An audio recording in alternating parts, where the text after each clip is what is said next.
desde el principio, Israel tiene la fe monoteísta igual que nosotros. Nosotros no decimos que hay tres dioses, decimos que hay un solo Dios en tres personas diferentes. Que es la Trinidad, que no lo vamos a explicar porque no hay tiempo de explicar la Trinidad. Además, la Trinidad se adora, no se explica. Pero no hay contradicción, porque si yo digo que tengo 5 dedos con una sola mano, ¿hay contradicción ahí? Es una realidad, ¿no?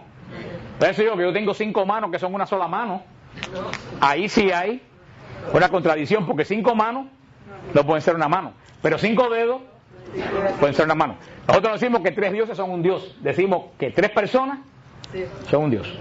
Créanme, eso es lo más cerca que se puede llegar con la explicación de la Trinidad. Más allá, solamente uno se puede arrodillar y adorar. No es una contradicción. Contradicción fuera que dijéramos que 3 dioses son un Dios. Eso fuera una contradicción. No hay contradicción. 3 personas son un solo Dios verdadero. Pero es un solo Dios. Adoramos a un solo Dios. Un solo Dios que, como vimos la semana pasada, llamó a un solo pueblo que nació de un solo hombre. ¿De qué hombre nació el primer pueblo de la primera alianza? De Abraham. Fíjate que todo cuando habla de Dios lleva ¿a qué? A la unidad. Un solo pueblo que nació de un solo hombre, con el cual Dios hizo una sola alianza, a la cual le dio una sola ley. Porque aunque los mandamientos son 10, cuando Israel habla de los mandamientos, no dice en plural los mandamientos, dice la ley. Porque para ellos, no como nosotros que cumplimos uno y no cumplimos otro, no, para Israel hay que cumplirlo todo, y son 613, entre paréntesis. Para Israel la ley no era que yo cumplo y aquel no. Pues lo cumples todo, te quedas fuera del pacto con Dios. Punto. Ahí no hay chance. Con un solo altar. Si ustedes van al libro de Josué, el libro de Josué está después del Pentateuco. Como nosotros dimos hace tantos años, dimos la clase de Josué. Si van al libro de Josué, está después de la Torá, el capítulo 22. Si trajeron su Biblia, que espero que la hayan traído, Josué, el capítulo 22, versículo 11. Josué 22, 11 dice.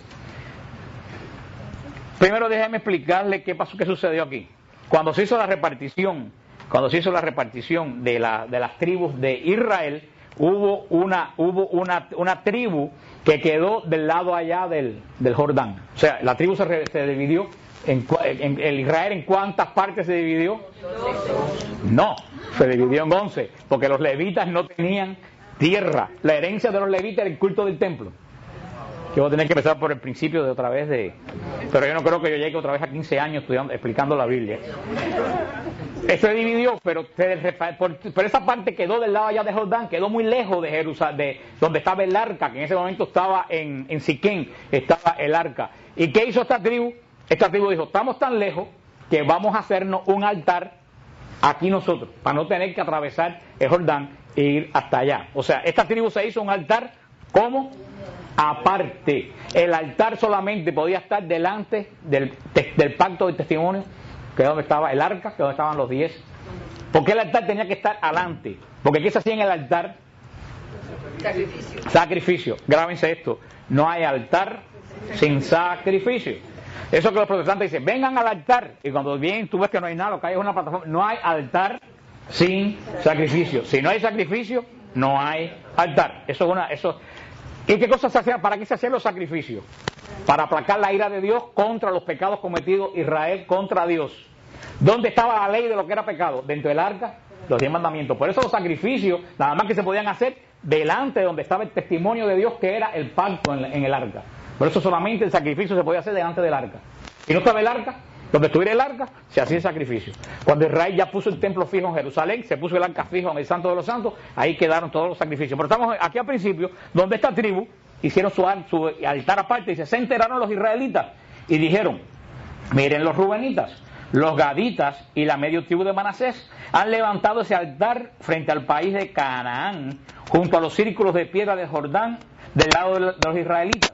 Al oír esto, los israelitas se reunieron en Silo, toda la comunidad de los israelitas, para hacerles la guerra.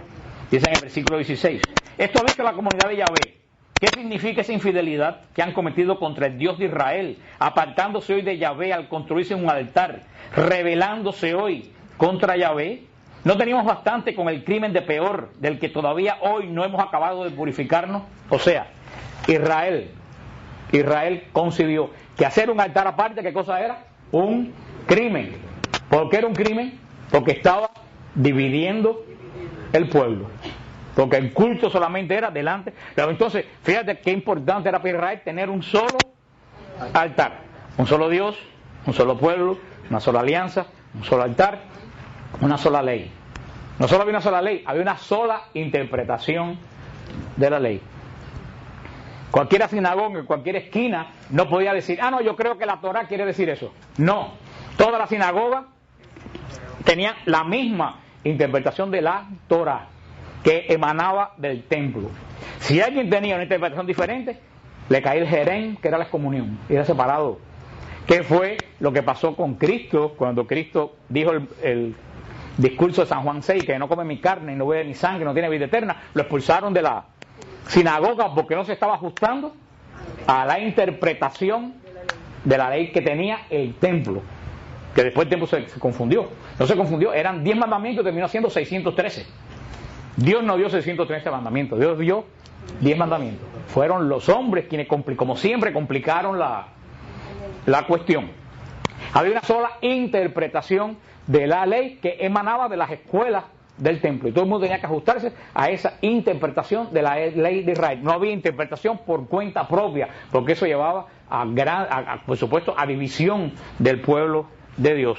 Un solo culto dado por los levitas y los sucesores de Aarón en el templo, era un solo culto, que ese era el único lugar donde se podía dar, y un solo sacerdocio.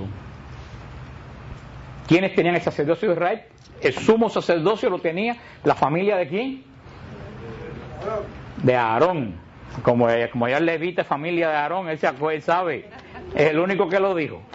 La familia de Aarón eran los sumos sacerdotes de Israel, y la familia de Leví, la tribu de Leví, eran los sacerdotes menos importantes y los que cuidaban del templo. Por eso todos los judíos por ahí que se llamen, que sean el apellido de Leví, son descendientes de esta tribu que podemos sacerdotal, que era la tribu de Leví. Y todos los judíos de apellido Cohen son de casta sacerdotal, porque sacerdote se dice Cohenim en hebreo. Por eso toda la gente que tiene apellido Cohen son de esa casta sacerdotal de los Cohenim. Pero fíjate qué interesante, en Israel cualquiera no podía decir, yo creo que fulanito es buena gente, mejor que estudie para sacerdote. No había seminarios para estudiar para sacerdote. Acuérdate que en Israel estamos en una ley física, nosotros estamos en una ley espiritual. El orden de Israel sacerdocio venía dado por dos cosas: la familia de Aarón y la tribu de Leví. Vean, entonces es importante que busquen Primera de Reyes, busquen Primera de Reyes, y buena suerte si la encuentran. Los que trajeron su Biblia pueden buscar Primera de Reyes, está un poco después de Josué. Primera de Reyes, capítulo 13, y esto es súper importante lo que dice aquí, súper importante, y nunca he oído predicar a nadie de esto. Capítulo 13, versículo 38. Primera de Reyes 13:38. Dice: tras esto, Jeroboam, que era el rey, no se volvió de su mal camino. Siguió consagrando para los lugares de culto sacerdotes tomados de entre el pueblo común. A todo el que lo deseaba, Jeroboam lo consagraba sacerdote del culto. Este proceder condujo al pecado a la causa de Jeroboam, y por eso se lo exterminó a la familia de la superficie de la tierra. Como decíamos en Cuba, chúpate esa, que es de mantecado. Lo que dice aquí en Primera de Reyes 13, hermano, 33 es tremendo. ¿Qué causó que la familia de Jeroboam fuera arrasada de la faz de la tierra? Que se puso a ordenar sacerdotes a cualquiera que a él se le ocurría. Ay, hermano, yo no sé cómo, yo nunca ayudé a una iglesia protestante a predicar de esto. Como dice Rosana, candela. No se puede consagrar sacerdote a cualquiera que a ti te da la gana, porque tú puedes ser exterminado de la faz de la tierra. Ya en este caso no físicamente, porque ya no cae fuego del cielo, porque si cayera ninguno estuviéramos aquí, pero sí puede ser borrado del libro de la vida. No se puede a cualquiera, y San Pablo se dice a Timoteo, cuidado a quien tú le pones la mano encima. Eso quiere decir que Timoteo no podía ordenar a cualquiera. Le dijo decía San Pablo a Timoteo, si tú le pones la mano arriba a cualquiera, si ordenas a cualquiera, tú te haces responsable de los pecados de ese que ordenaste, si no es digno. ¿Tú qué clase de problema tienen los obispos? Esto es tremendo. Marca en Primera de Reyes 13:33, Jeroboam y la familia fueron exterminados de la faz de la tierra porque ordenaban sacerdotes a quien ellos le daba la gana. En Israel no podían ser ordenados cualquiera, tenía que probar que era de la familia de Aarón o de la tribu de Leví. Si tú eras muy santo, muy bueno, muy justo de la familia de Rubén, de la tribu de no Rubén es de Midia, de la tribu de Rubén o de la tribu de Gad, felicidades, sigue creciendo en santidad delante de Dios, pero tú no puedes ser sacerdote. Cualquiera no puede decir, estoy abajo de la carreta y ahora me voy a ser pastor porque tuve una revelación. No. Puede ser terminado, no físicamente, pero sí espiritualmente. Tú y aquellos que tú ibas a la ruina. En el antiguo orden de Israel era familia de Aarón, tribu de Leví. En el nuevo pacto es la línea directa que viene de los apóstoles hasta el día de hoy, que se ha transmitido desde los apóstoles hasta el día de hoy por imposición de manos de los obispos sucesores de los apóstoles. Esos son los únicos que tienen poder. Ahora con esa iglesia que tú sabes, ahora Chávez Monseñor, ahora es Monseñor Chávez, está haciendo una iglesia en Venezuela, y al paso que va será su santidad Chávez primero, porque está haciendo una iglesia. Él va de mal en peor, dividiendo la iglesia y ordenando a quienes le da la gana. Esto es muy importante que ustedes sepan esto, todo. Aleluya.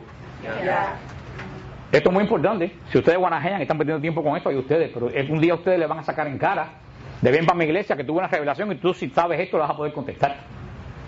Le puedes decir, mira lo que dice Primera de Reyes 13:33.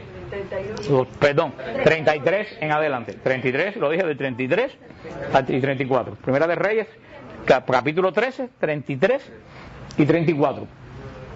Y ustedes, yo se lo he explicado en otras oportunidades cuando hemos hablado de esto, de la Eucaristía, pero yo he hecho ese ejercicio en la computadora. Hoy en día se puede hacer más fácil en la computadora. Antiguamente tomaba 10 y 12 meses, hasta 2 años.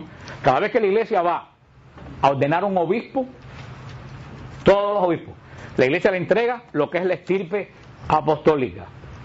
¿Qué es la estirpe apostólica? La iglesia hace un estudio. Le voy a poner el caso. Monseñor Román, cuando cumplió 25 años de ordenado, le dio a la gente una estampita así, una cosa con su estirpe apostólica. Es decir, Monseñor Agustín Román, ordenado tal día por Monseñor Coleman Caro. Monseñor Coleman Caro, ordenado tal día por Monseñor fulano de tal. Monseñor fulano de tal, ordenado tal día por Monseñor fulano de tal. Y así llegaba hasta los apóstoles. Ahora acaba, eso a todos los obispos que se ordenan, sin eso no lo pueden ordenar. Cuando ordenaron a Monseñor Wensky en la arena esta de Miami, pues Monseñor Favarola se había operado corazón abierto hacía como 4 o 5 días, 6 días. Y yo pensé que otro iba a dar la ceremonia, una ceremonia tan larga. Cuando veo que Monseñor Favarola entró, yo dije, pero que son disparates, ese hombre recién operado de corazón abierto. Y es que dijeron, es que si él no lo ordena, la estirpe apostólica, cuando eso no había computer todavía como ahora, está hecha en base a él. Si él no lo ordena, no puede haber ordenación hoy, porque había que empezar a hacer otra. Y en ese momento no era como ahora, en ese momento había que buscar. Ahora un amigo mío, Monseñor Octavio Cisneros, de que es obispo auxiliar de Brooklyn, lo ordenaron obispo.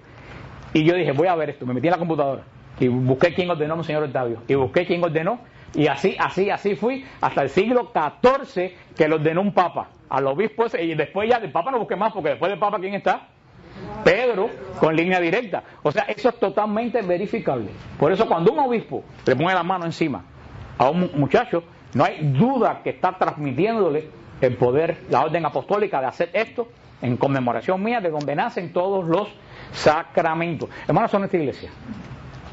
Y los católicos se van para una iglesia de un don fulano que ayer trabajaba de instructor de educación física y yo no sé qué, y ahora recibió una revelación altísima y está abriendo una iglesia no se sabe de dónde y cobrando un diezmo carísimo.